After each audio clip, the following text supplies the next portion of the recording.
Hello, my name is Visgluigers and welcome to Armored Warfare and to the Dragoon 90 tank review. It'll be a quick review and probably the last quick review because we are running out of tier 3 tanks. And I think I'll have a little bit longer reviews for the couple of premium tanks that are in the game at tier 3. But back to the Dragoon 90.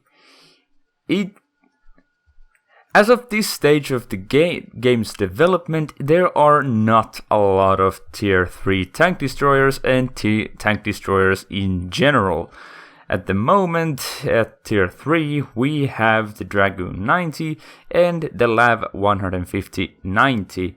And the other 3 does not feature any tank destroyers whatsoever. So we at the moment have only one line of tank destroyers.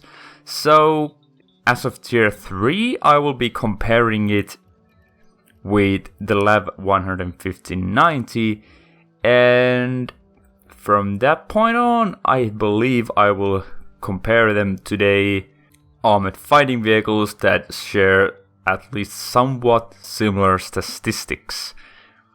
I don't know, we'll have to see. Maybe I'll also compare it to the light tanks. But as of now, we have only the Dragoon and the LAV 150-90. I guess you could kinda think of this as a sneak peek of the LAV 150-90 as of how good it is, because I will be so closely comparing its stats. I won't necessarily have a full tank review on this, at least in a while, because I haven't bought it and I see very little reason to actually buy it. But enough of that, and let's jump right into the statistics. Now, the Dragoon has quite big edge over on the HP. 950 hit points in comparison to the 825 that the LAV has, which is quite a lot more. That's 125 hit points more, and in tier 3 that's quite big difference, especially since the hit point count is quite low in general. But when we move on to the armor part, we see that the Dragoon has like no armor at all, pretty much. But if we take a look at the LAV 150-90's armor, we can see some interesting things. Now, the front of the vehicle from the hull is only 12 millimeters. The front of the turret is also 12 millimeters. And, you know, the turret in general is from every angle pretty horrendous, 30 millimeters at the most. But the hull is odd, 12 at the front, yet 97 millimeters effectively on the side and 78 in the rear. And this is pretty much possible only because it's whatever you pronounce that, Codloy steel. And it gives you times 1.65 effectiveness against AP-based shells and 2 times effectiveness against high explosives, and shaped charge, which is guided missiles and heat shells, does get but it does get the 1.65. Which means that heat shells do work against the LAV premium LAV quite well-ish, which is interesting since you would have thought that the shaped charge would have been similar to the HE defense. But anyway, it's a very interesting concept that the sides and the rear are actually surprisingly well protected instead of the front of the vehicle. But before you think about, oh, well, this got a lot of armor. Well, you kinda don't.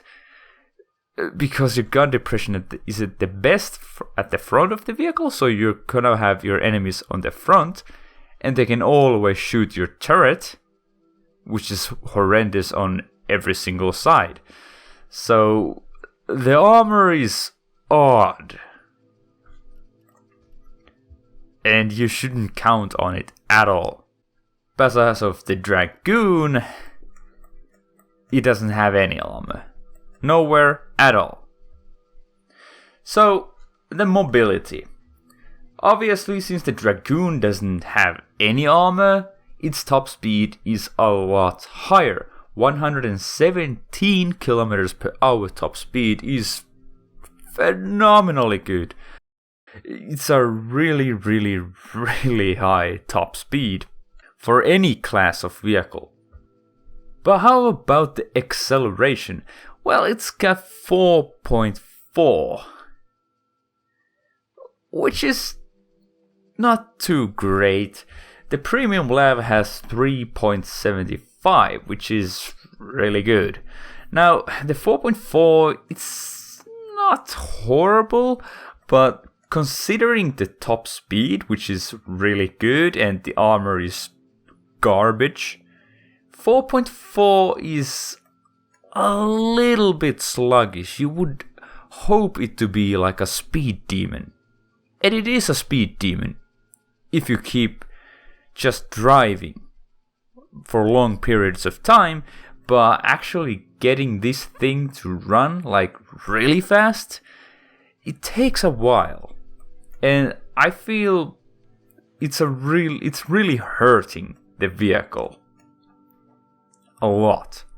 And for the both vehicles, they're both wheeled vehicles, and they do only have 4 wheels in total, which makes the steering and the overall maneuverability a bit hard, a bit stiff, and it takes some time to get used to, but especially since the acceleration ain't too good.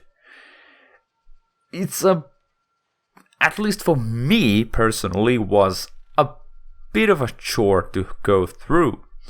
But I bet it's something that if you just keep playing and playing and playing, you will get used to it. Now, moving on to the vision, the view range is 387 meters unbuffed at the Dragoon, and with the Premium Blav, it's 402, so the Dragoon is a little bit of an underdog at that regard. Sure, you can buff it to 447 as I have, and you probably can get it a little bit higher, because I do not have a very good crew, but it's not going a lot more higher than that, and yeah, it's pretty good, but it could be a bit better, especially since you do have it a little bit better in the Premium Lab.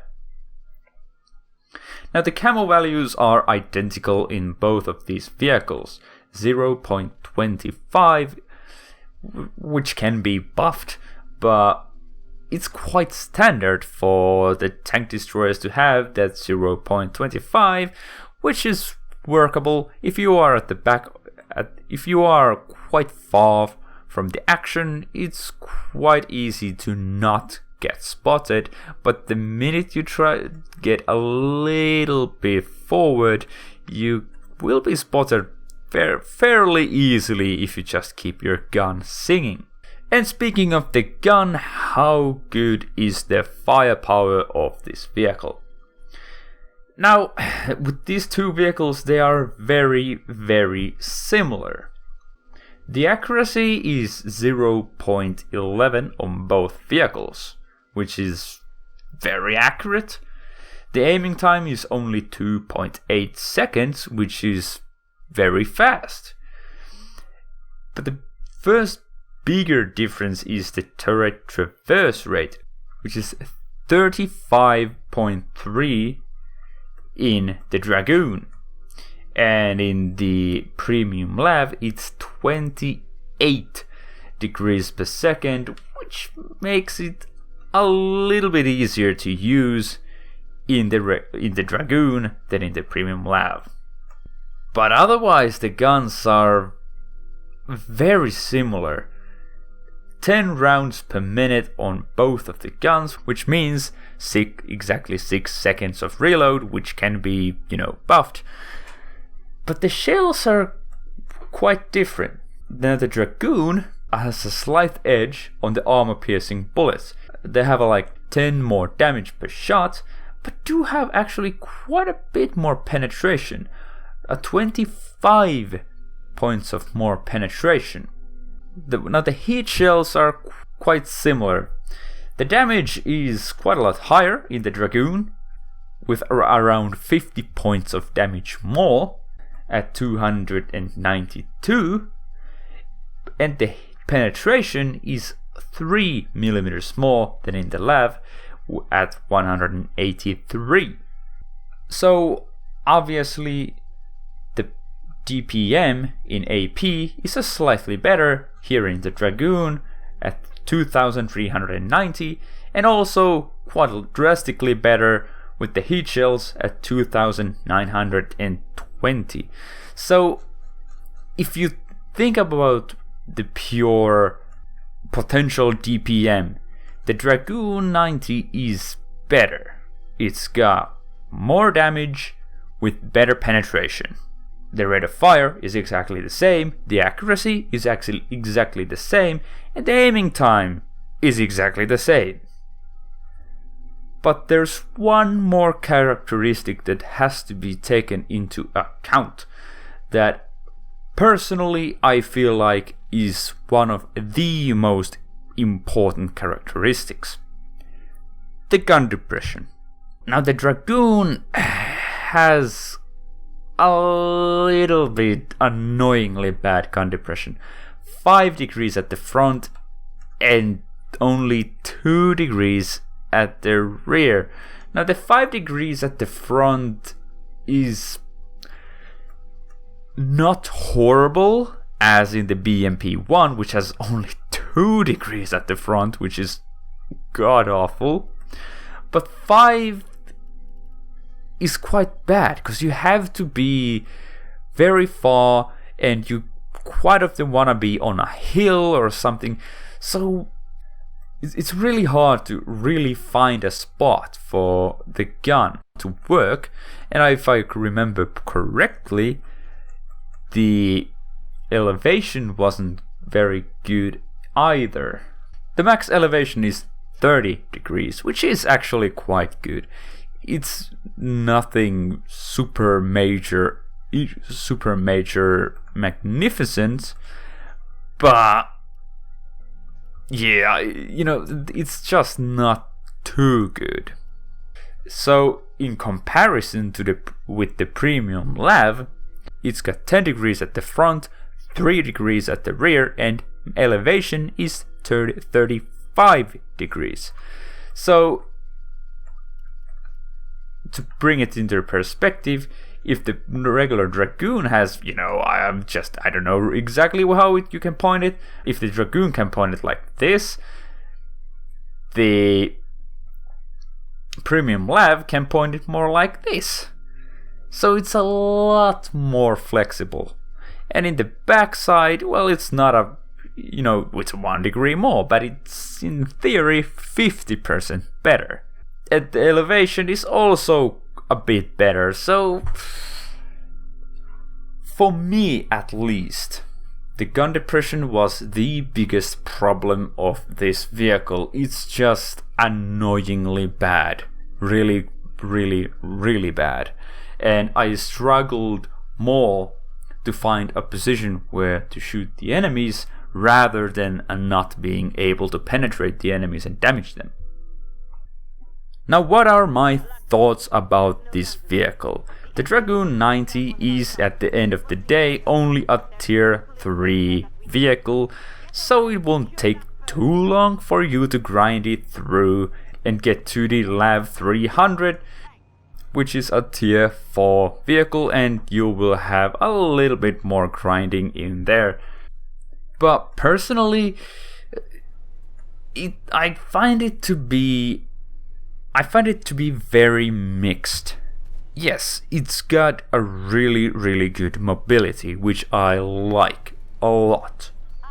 It's got a great DPM, it's got really good penetration, which is the reason why I have a ridiculous amount of heat, but not so much AP shells.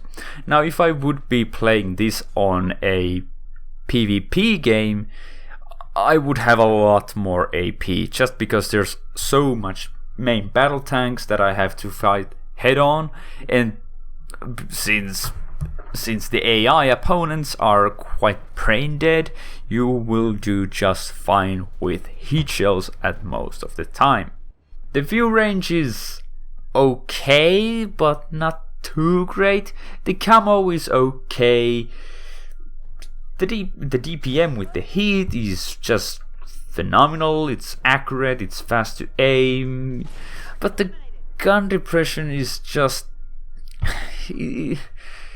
it's not good enough for me, because it's got so bad gun depression. If this would be a main battle tank and it's got a 5 degrees of gun depression, I'd be able to work around with that. As a tank destroyer, it kinda falls out of its place, at least for me. I feel like this is not the good platform to transport this gun around.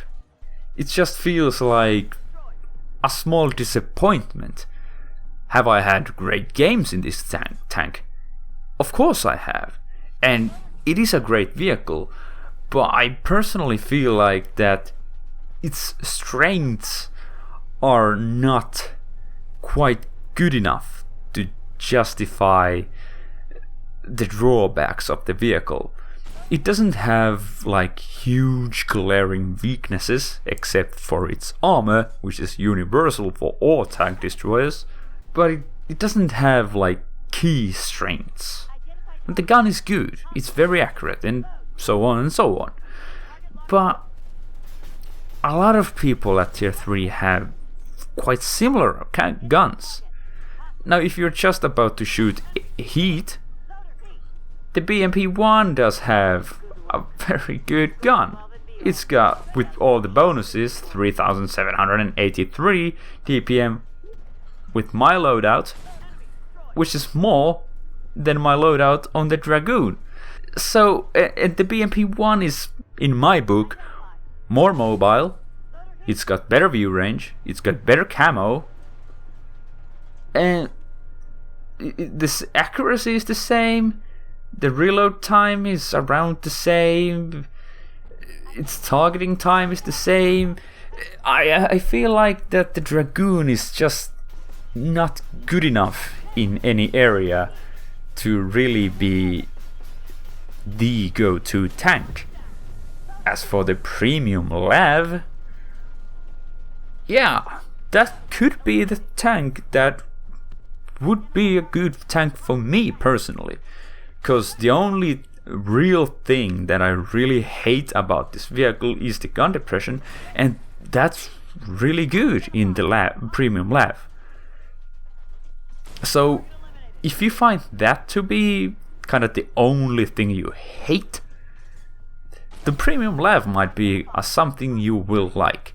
But personally, myself, even though I would probably fall in love with the premium lav, I haven't bought it, since I do already have a couple of premium tier 3 tanks, and I don't feel like I need another one. And I can buy it any time I want, and it's probably never gonna go away in here, so I don't feel the urge to buy it. If it would be like, you have 2 weeks time to buy it and then you can never ever see it again in a store, then I might pick it up. But this video is about the Dragoon and not so much the premium lav, The Dragoon 90, it's okay. It's not horrible. It's not really good. It's just there. I feel like it's more like a speed bump to get to the LAV 300, which is, I feel like a bit more of the same, really, quite sadly. But what you get from here in the tier 5 starts to be more interesting and better in my opinion. So those were my thoughts about the Dragoon 90. It's an okay vehicle. I hope you found this video to be of use to you and enjoyable. Thank you so much for watching, and I hope I'll see you in the next video.